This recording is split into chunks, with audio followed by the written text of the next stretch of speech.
Good morning mga kamandag. Araw po ng Lunes, araw ng trabaho. Ito po kamandag, lalabas po ako ng konti para po magpangin ng konti. Ayan po.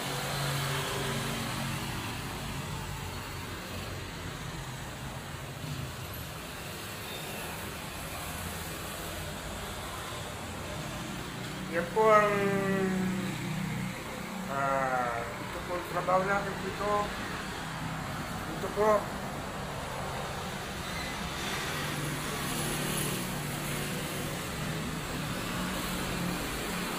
Ayan po kamandag, yung kasama ko maliligo pa lang.